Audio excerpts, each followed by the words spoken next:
রাহুল বাবা, কতদিন পর এলি, মুখটাও কেমন শুকিয়ে গেছে। শহরে ঠিকমতো খাওয়া দাওয়া করছিস তো? মা, তুমি সবসময় এক কথাই বলো। আমি ভালোই আছি, চিন্তা করো না। এই দেখো, মিতালিকেও নিয়ে এসেছি এবার।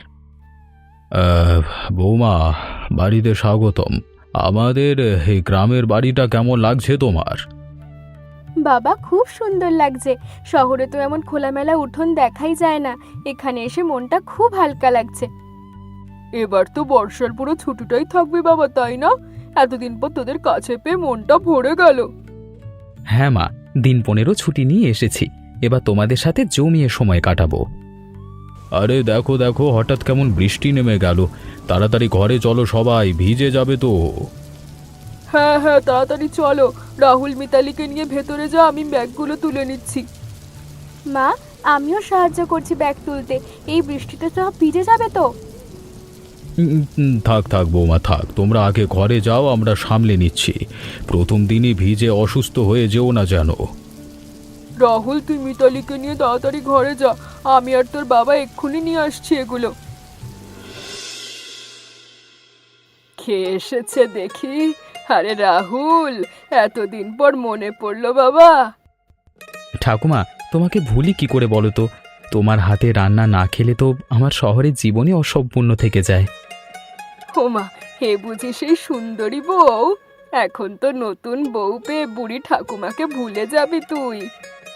না না ঠাকুমা, এমন কথা বলবেন না। আমি তো আপনার হাতে রান্নার অনেক গল্প শুনেছি, শিখতেও চাই আপনার থেকে। বাহ, এই তো লক্ষ্মী বউ। আচ্ছা রাহুল শোন, বউ তো তোর অনেক ভালো হয়েছে, একদম আমার মতো। ঠাকুমা, তুমি তো নিজের প্রশংসা নিজেই করে ফেলবে। তবে হ্যাঁ, মিতালি সত্যি অনেক ভালো, তোমার মতোই। যা যা, ঠাট্টা করিস না ঠাকুমার সাথে। যা, দুজনে গিয়ে কাপড় জামা ছেড়ে নে। আচ্ছা ঠাকুমা, তবে সন্ধ্যার কিন্তু তোমার কাছে আবার আসবো। হ্যাঁ, তোমার পুরনো দিনের গল্প শুনতে হবে। আয় আয়, গল্পের তো অভাব নেই, তবে তোর বউকেও সাথে আনিস, ওকেও শোনাবো গল্প। অবশ্যই ঠাকুমা, আমি খুব আগ্রহ নিয়ে আপনার কাছে গল্প শুনবো। এখন থেকে অপেক্ষায় থাকলাম। রাহুল, বৌমা, বলো তো তোমরা কি খেতে চাও, আমি সেভাবেই আয়োজন করব। মা, আমার তো ইলিশ মাছ খেতে খুব ইচ্ছে করছে। শহরে এমন টাটকা ইলিশ পাওয়াই যায় না। ইলিশ তো হবেই রে বাবা, ওটা তোর সব সময় পছন্দ। বৌমা, তুমি কি খেতে চাও? মা, আমি নদীর বড় চিংড়ি খেতে খুব ভালোবাসি। শুনেছি এই গ্রামের নদীর চিংড়ি নাকি খুব দারুণ হয়। বড় চিংড়ি? ঠিক আছে বৌমা, চেষ্টা করব জোগাড় করতে। তোমাদের প্রথম আবদার এ তো পূরণ করতেই হবে। মা, তুমি এত কষ্ট করো না। যা পাওয়া যায় তাতেই হবে আমাদের। না বাবা, তোরা প্রথমবার এলি, বৌমাকে নিয়ে কোনো কমতি রাখা যাবে না। আমি বাবাকে বলছি বাজার যেতে। মা, তুমি যে এত যত্ন করো আমাদের জন্য, এটা দেখলেই আমার মন ভরে যায়। এটাই তো মায়ের কাজ রে বাবা, তোরা ভালো থাকলেই আমার শান্তি। আচ্ছা, আমি রান্নাঘরে যাই, বাকি আয়োজন তো দেখতে হবে। মা, আমিও সাহায্য করতে পারি রান্নার কাজে। বসে থাকতে তো ভালো লাগছে না। না না বৌমা, তুমি বিশ্রাম করো। অনেকটা পথ এসেছো জার্নি করে, কাল থেকে একসাথে করো। ঠিক আছে মা, তাহলে আজ শুধু দেখেই শিখি, কাল থেকে সাহায্য করব। এই তো লক্ষ্মী বৌমা। আচ্ছা, এখন যাই, বাবাকে বাজারে পাঠাই। যাও মা, আমরা এখানে একটু বিশ্রাম নিচ্ছি। বাবা ফিরলে জানিও। ঠিক আছে বাবা, জানাবো। শুনছো, রাহুল ইলিশ খেতে চেয়েছে, আর বৌমা নদীর বড় চিংড়ি একটু বাজার থেকে এনে দাও তো। বড় চিংড়ি? এখন আবার বড় চিংড়ি কোথায় পাবো বলো তো? এ মাছ তো সহজে পাওয়াই যায় না। জানি গো, কিন্তু বৌমা আবদার করেছে প্রথম, এ তো পূরণ করতে হবে, একটু কষ্ট করে দেখো না। ঠিক আছে ঠিক আছে, আমার বৌমার আবদার বলে কথা, যত কষ্টই হোক খুঁজে বের করবই। ছাতাটা নিয়ে যাও, বৃষ্টি তো থামছে না। সাবধানে যেও, রাস্তায় কাদা হবে। চিন্তা করো না, আমি সামলে নেব। তুমি বরং রান্নার বাকি জোগাড়টা দেখো, আমি ফিরেই আসছি মাছ দিয়ে। ঠিক আছে, সাবধানে যাও। নিতাই, এক কাপ চা দাও তো। হাঁটতে হাঁটতে গা ঠান্ডা হয়ে গেছে। বসুন বসুন সুবলদা, কি খবর বলুন? এই বৃষ্টিতে বেরিয়েছেন যে? ছেলে বৌমা এসেছে শহর থেকে, তাদের জন্য বাজারে যাচ্ছি মাছ কিনতে।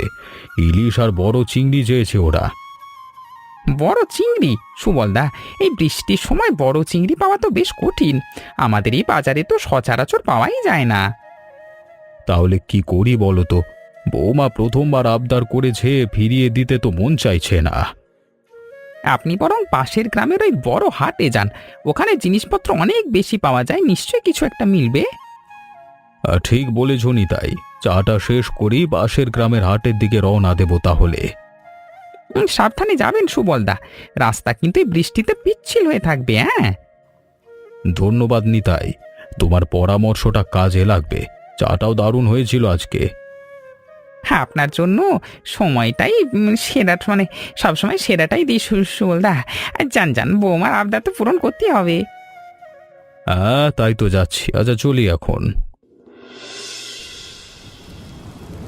মিতালি, আমি একটু বেরুচ্ছি, বিজয়ের সাথে দেখা করে আসি। অনেক দিন হয়ে গেল ওর সাথে কথা হয় না। এই বৃষ্টিতে বেরোবে তুমি, আর আমাকে একা রেখে যাচ্ছ প্রথম দিন? আরে চিন্তা করো না, তুমি তো ঠাকুমার মায়ের সাথেই আছো। আমি বেশি দেরি করব না, ঘন্টাখানেকের মধ্যে ফিরে আসব। ঠিক আছে, যাও, সাবধানে যেও আর তাড়াতাড়ি ফিরো, একা লাগবে আমার। ঠিক আছে, তুমি ততক্ষণে ঠাকুমার সাথে গল্প করো, ফিরে এসে সব শুনবো তোমার কাছে। আচ্ছা যাও, তোমার ছোটবেলায় তো গল্প শুনেছি ওর থেকে। ঠিক আছে, জানাবো। ও তোমার কথা শুনলে খুব খুশি হবে, ওরও তোমার সাথে দেখা করবার ইচ্ছে আছে। তাহলে তো একদিন দুজনকে নিয়ে আসতে হবে ওর কাছে, আমরাও দেখতে ইচ্ছে করছে তোমার ছোটবেলার বন্ধুকে। নিশ্চয়ই নিয়ে যাব। আচ্ছা, আমি এখন যাচ্ছি, তুমি ঠাকুমার সাথে গল্প করো ততক্ষণ। ঠিক আছে, সাবধানে যেও, আমি আর ঠাকুমা মিলে গল্প জমাই। আরে রাহুল, কতদিন পর দেখা হলো বলতো, কবে এলি শহর থেকে? আজই সকালে এলাম রে। তোর গ্যারেজটা তো দেখছি বেশ জমজমাট হয়ে গেছে, দারুণ লাগছে দেখতে। হ্যাঁ রে, কি বলবো বল, বছর দুয়েক হলো শুরু করেছিলাম, এখন মোটামুটি ভালোই চলছে। গ্রামের সব গাড়ি বাইক আমার কাছেই আসে সারাতে। এটাই তো চাই বন্ধু। মনে আছে ছোটবেলায় তুই সব সময় বলতিস বড় হয়ে নিজের একটা দোকান দিবি? স্বপ্নটা সত্যি করে ফেলিস দেখছি। হ্যাঁ, তোর মনে আছে দেখছি সেসব কথা। তা তোরা, মানে তোর চাকরি কেমন চলছে শহরে? ভালোই চলছে, তবে জানিস শহরের ব্যস্ত জীবনে তোদের এই গ্রামের শান্তিটা খুব মিস করি। তাহলে বেশি দিন থাক না এবার। আর শোন, বিয়ের পর তো প্রথমবার এলি, বৌমণিকে নিয়ে একদিন এসো, এখানে চা খাবো দুজনকে। অবশ্যই আসবো, মিতালিও তোর কথা অনেক শুনেছে, দেখা করতে চাইছিল। তাহলে তো তাড়াতাড়ি নিয়ে আয়। আচ্ছা রাহুল, তোদের বাড়িতে তো এবার নিশ্চয়ই বড় আয়োজন হচ্ছে, ছেলে বৌমা এসছে বলে কথা। হ্যাঁ রে, মা তো ইতিমধ্যে বাবাকে বাজারে পাঠিয়ে দিয়েছে ইলিশ আর বড় চিংড়ি আনতে। মিতালি চিংড়ি খেতে চেয়েছে। বড় চিংড়ি এই বৃষ্টিতে পাওয়া তো একটু কঠিনই হবে মনে হয়। তোর বাবা কি বেরিয়েছেন এতক্ষণই? হ্যাঁ, বেরিয়েছেন, দেখি কি নিয়ে ফেরেন। আচ্ছা বিজয়, অনেকক্ষণ হয়ে গেল, বাড়িতে চিন্তা করবে। ঠিক আছে, যা তাহলে, খুব ভালো লাগলো দেখা হয়ে। আবার আসিস কিন্তু এই কদিনের মধ্যে। হ্যাঁ, নিশ্চয়ই আসবো। তোর গ্যারেজে সাফল্য দেখে সত্যি গর্ব হচ্ছে বন্ধু। তোর উৎসাহী তো এসব সম্ভব হয়েছে রে। ছোটবেলায় তুই তো সবসময় বলতিস আমি পারবো। আর তুইও তো পেরেছিস, দেখ। চলি এবার। হ্যাঁ, বাড়িতে সবাই অপেক্ষা করছে হয়তো। ভাই, ইলিশ মাছ আছে? আর বড় চিংড়ি পাওয়া যাবে কোথাও? এই দোকানেও তো নেই, ওই দোকানেও নেই। আজকে তো দেখছি পুরো বাজারটাই খালি। বৃষ্টির জন্য মনে হয় মাছগুলো কম এসেছে। নিতাই তো বলেছিল পাশের গ্রামের বড় হাটে গেলে পাওয়া যাবে। চলো এবার সেখানে দেখে যাই। মেয়েটা প্রথমবার এসেই এমন একটা আবদার করলো, কি করি বা না করি বলো তো? আশা করি ওই হাটে গিয়ে অন্তত একবার ভালো মাছ পাওয়া যাবে। দাদা, বড় নদীর চিংড়ি হবে, খুব দরকার আছে, ছেলে বৌমা বাড়িতে এসছে। কি লাগবে দাদা? ইলিশ তো টাটকা আছে, আজই এসেছে নদী থেকে। ইলিশ তো লাগবে, কিন্তু বড় চিংড়ি আছে কি আপনার কাছে? অনেক জায়গায় খুঁজেও পেলাম না। না দাদা, এই বৃষ্টিতে বড় চিংড়ি এবার একদমই ওঠেনি নদীতে, তবে কুচো চিংড়ি আছে, বেশ ভালো, নিয়ে দেখুন। আচ্ছা, তাহলে ইলিশটাই দিন, আর কুঁচো চিংড়িও কিছুটা দিন। খালি হাতে তো ফিরতে পারি না। ঠিক আছে দাদা, ভালো করে বেছে দিচ্ছি। এই কুচো চিংড়িও কিন্তু খেতে দারুণ। ধন্যবাদ ভাই, আশা করি বাড়িতে সবাই এটা দিয়ে খুশি হবে। চলো এবার, বৃষ্টি বারবার আগেই ফিরতে হবে। সাবধানে যাবেন দাদা। আর শুনুন, এই কুচো চিংড়ি লেবু পাতা দিয়ে রাঁধলে গন্ধটাও দারুণ হবে, বাড়িতে বলবেন। লেবু পাতা, বাহ, ভালো পরামর্শ দিলেন তো। বাড়িতে গিয়ে বলবো এভাবেই রাঁধতে। হ্যাঁ, আমার স্ত্রীও এভাবেই রাঁধে, খুব ভালো লাগে খেতে। আপনার পরিবারও নিশ্চয়ই পছন্দ করবে। ধন্যবাদ আপনাকে। শুধু মাছ না, ভালো একটা রেসিপিও পেয়ে গেলাম। চলে এবার, ভালো থাকবেন। দাম নিয়ে চিন্তা করবেন না, বৃষ্টির দিনে একটু কমিয়ে দিচ্ছে আপনাকে। খুব ভালো লাগলো আপনার এই ব্যবহার দেখে। এই গ্রামে এলে আবার আসবো আপনার দোকানে, ঠিক আছে?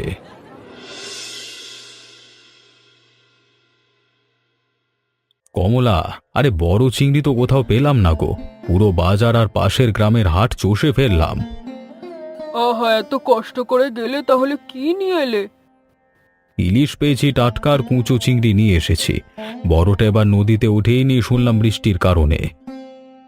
বাবা, কি নিয়ে এলে দেখি?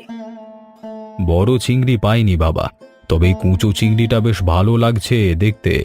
ভাবছি এটা দিয়ে কিছু একটা রান্না করা যায় কিনা। দেখি দেখি কি এনেছিস। আরে বাহ, এ তো দারুণ তাজা কুচো চিংড়ি, এটা দিয়ে তো অসাধারণ রান্না হবে। মা, আপনি কিভাবে রান্না করতে হয় জানেন? আমরা তো কখনো বানাইনি। জানি বই কি, আমার সময় তো এই কুচো চিংড়ি খাওয়া হতো, বড় চিংড়ি তো কালে ভদ্রে মিলল। সত্যি ঠাকুমা? তাহলে তো তোমার কাছেই শিখতে হবে আমাদের। হ্যাঁ, চল রান্নাঘরে যাই, তোর মা আর বউকে শিখিয়ে দিই ছোট্ট মাছের দারুণ স্বাদ আনা যায়। চলুন মা, আমিও শিখিনি। এমনিতেই নতুন রান্না করতে আমার ভালো লাগে। তোমরা সবাই যাও রান্নাঘরে, আমি এদিকে জামা কাপড় বদলে একটু আশ্রয় নিই, মানে বিশ্রাম নিই। হ্যাঁ, তুমি বিশ্রাম নাও, অনেকটা পথ হেঁটেছো আজ, আমরা রান্নাটা সামলে নিচ্ছি। ঠিক আছে, তবে রান্না হয়ে গেলে আমাকেও ডেকো, আমিও দেখতে চাই কেমন হয় এই কুঁচো চিংড়ি রান্না। বাবা, তুমি তো এত কষ্ট করে মাছটা নিয়ে এলে, তোমাকে না ডাকলে চলে নাকি? ঠিক আছে বাবা, তাহলে যাও এবার, আমি একটু বিশ্রাম নিই। শোনো বৌমা, কুচো চিংড়ি রান্না করতে হলে ভালো করে ধুয়ে লবণ মাখাতে হয়। তারপর ঠাকুমা, কি কি মশলা লাগে এতে? পেঁয়াজ, রসুন, কাঁচা লঙ্কা কুচি করে কেটে সর্ষের তেলে ভালো করে ভাজতে হয়। তারপর এতে চিংড়িগুলো দিয়ে কষাতে হয়। মা, ঝাল একটু বেশি দিলে কেমন হয়? রাহুলের তো ঝাল পছন্দ। হ্যাঁ, তা দিতে পারো, তবে বেশি ঝাল দিলে চিংড়ির আসল স্বাদটা নষ্ট হয়ে যায়। মাঝারি ঝালেই ভালো লাগে। ঠাকুমা, আমি কি একটু সাহায্য করতে পারি? শিখেও নেব। অবশ্যই বৌমা, এসো আমার পাশে দাঁড়াও, দেখে শুনে নিও। ঠাকুমা, প্রথমে কতটুকু তেল দিতে হবে বলুন, আমি মেপে দিচ্ছি। বেশি তেলের দরকার নেই, অল্প তেলেই ভালো হয়। বেশি তেল দিলে চিংড়ির স্বাদটা হারিয়ে যায়। মা, আপনি সবসময় এত সহজ করে বুঝিয়ে দেন, খুব ভালো লাগে। এসব তো আমার নিজের মায়ের থেকেই শেখা। রান্নার এই জ্ঞান তো প্রজন্মের পর প্রজন্ম চলে আসছে। ঠাকুমা, তাহলে আজ থেকে আমিও এই ধারা চালিয়ে যাব। আপনার শেখানো এই রেসিপি আমিও আমার মেয়েকে শেখাবো একদিন। এই তো লক্ষ্মী কথা, বংশ পরম্পরা এভাবেই তো ঐতিহ্য টিকে থাকে। মা, আমিও তো আপনার কাছ থেকে অনেক কিছু শিখেছি বছরগুলোতে। আপনি না থাকলে আমিও এত ভালো রাঁধতে পারতাম না। তুমিও তো কম যাও না বৌমা, আজকের এই রান্নাটাও তোমাদের দুজনের হাতেই তৈরি হচ্ছে। ঠাকুমা, এবার কি চিংড়িগুলো কড়াইয়ে দেওয়ার সময় হয়েছে? হ্যাঁ মা, এবার দিয়ে দাও। আর মনে রেখো, বেশি নাড়াচাড়া করলে চিংড়ি ভেঙে যাবে, আস্তে আস্তে নেড়ো। ঠাকুমা, এভাবে ঠিক আছে তো? আমি প্রথমবার করছি, তাই একটু নার্ভাস লাগছে। একদম ঠিক করেছো, চিন্তা করো না, প্রথমবার সবাই নার্ভাস হয়, আস্তে আস্তে ঠিক হয়ে যাবে। মা ঠিকই বলেছেন বৌমা, আমারও প্রথম এমন লাগতো, তারপর সব ঠিক হয়ে গেছে। দেখো বৌমা, এখন তেলটা কেমন ছেড়ে দিয়েছে, এটাতেই বোঝা যায় রান্না কেমন হয়েছে। ঠাকুমা, গন্ধটা তো দারুণ লাগছে, আমার তো এখনই খেতে ইচ্ছা করছে। একটু ধৈর্য ধরো বৌমা, ভালো রান্নার জন্য একটু সময় লাগে, আর একটু নেড়ে নিলেই তৈরি হয়ে যাবে। ঠাকুমা, আপনার হাতের এই রান্নার রেসিপিটা আমাকে লিখে দেবেন, শহরে গিয়েও বানাবো। অবশ্যই দেব, শুধু লিখে দিলে হবে না, তোমাকে বারবার অনুশীলন করতে হবে। তাহলে তো আরো বেশি বেশি আসতে হবে এই বাড়িতে ঠাকুমা। এই তো লক্ষ্মী মেয়ের কথা। চলো এবার বাকিদের ডাকো, রান্না তৈরি হয়ে গেছে। এক্ষুনি ডাকছি ঠাকুমা। আজ প্রথমবার নিজের হাতের রান্নায় সাহায্য করলাম, খুব ভালো লাগছে। তুমি খুব তাড়াতাড়ি শিখে নিয়েছো, দেখলেই বোঝা যায় তোমার হাত ভালো। আপনার শেখানোর ধরনটাই এত সহজ ঠাকুমা, তাই বুঝতে পারলাম তাড়াতাড়ি। আপনাকে অনেক ধন্যবাদ। ধন্যবাদের কিছু নেই, এখন যাও সবাইকে ডাকো, রান্না ঠান্ডা হয়ে গেলে স্বাদ কমে যাবে। ঠাকুমা, আমি থালা বাটি সাজিয়ে দিচ্ছি, আর ততক্ষণে শেষ ছোঁয়াটা দিয়ে নিন। হ্যাঁ মা, শুধু একটু ধনেপাতা কুচিয়ে ছড়িয়ে দিলেই তৈরি হয়ে যাবে। ঠাকুমা, এই রান্নাটা দেখতে তো দারুণ হয়েছে, গন্ধে তো সবাইকে টেনে আনবে রান্নাঘরে। তাই তো চাই, চলো এবার সবাইকে ডাকি। বাবা রাহুল, রান্না শেষ হয়ে গেছে, চলে এসো সবাই, খেতে এসো। ভালোই ডাকতে শিখে গেছো দেখছি বৌমা, আমরাও থালাগুলো মেঝেতে বসাই। বাহ, দেখতেই তো দারুণ লাগছে রান্নাটা। মা, তুমি সত্যি ওস্তাদ রাঁধুনি। সবাই এসো তো, এবার ঠান্ডা হয়ে গেলে স্বাদ কমে যাবে। রাহুল, ইলিশটা আগে নে। ঠাকুমা, তার আগে এই কুঁচো চিংড়িটা একটু দাও তো, দেখি কেমন হয়েছে। আরে বাহ, এটা তো সত্যি অসাধারণ। বড় চিংড়ির জন্য মন খারাপ করার কোনো দরকারই ছিল না। সত্যি মা, এই কুঁচো চিংড়িটা এত ভালো লাগছে যে বড় চিংড়ির কথা মনেই থাকছে না। জানো, হরের নামে ওই দোকানদার বলেছিল লেবু পাতা দিয়ে রাঁধলে গন্ধটা আরো ভালো হয়। মা সেটাই করেছেন দেখছি। হ্যাঁ হ্যাঁ, তোর বাবার পরামর্শটাই কাজে লেগেছে। লেবু পাতার গন্ধটাই তো রান্নার আসল রহস্য। সত্যি দারুণ ঠাকুমা, আপনি না থাকলে স্বাদটাই মিস করতাম। ঠিক বলেছ মিতালি, বাবা এত কষ্ট করে না গেলে, ঠাকুমা এই রেসিপিটা না শেখালে আজকের এই ভোজটাই হতো না। দেখলে তো, না পাওয়াটাও কখনো কখনো ভালো জিনিস নিয়ে আসে। এই কুঁচো চিংড়ি তো আজকে সবচেয়ে বড় প্রাপ্তি হয়ে গেল। এই তো সবাই মিলে একসাথে বসে খাওয়ার আসল আনন্দ। মাছ হোক বড় বা ছোট, কিছু যায় আসে না। ঠিক বলেছেন ঠাকুমা, আজকের এই কুচো চিংড়ির স্বাদ আর এই মুহূর্তটা আমি সারা জীবন মনে রাখবো। আগামী বছর বর্ষাও আবার আসবো, আর তখন এভাবে সবাই মিলে বসে খাবো, কথা দিলাম। সেই তো চাই দাদু ভাই, এই বাড়ির দরজা তোদের জন্য সব সময় খোলা। আজকের এই দিনটা সত্যিই স্মরণীয় হয়ে থাকবে। বড় চিংড়ি না পাওয়ার আক্ষেপ কুঁচো চিংড়ি মিটিয়ে দিল। বাবা, সত্যি বলতে এই কুচো চিংড়ি খেয়ে মনে হচ্ছে বড় চিংড়ির চেয়েও এটার স্বাদ অনেক বেশি ভালো। দেখলে তো, কখনো কখনো কখনো যা চাই তা না পেলেও তার চেয়ে ভালো কিছু পাওয়া যায়। আজকের দিনটাই তার প্রমাণ।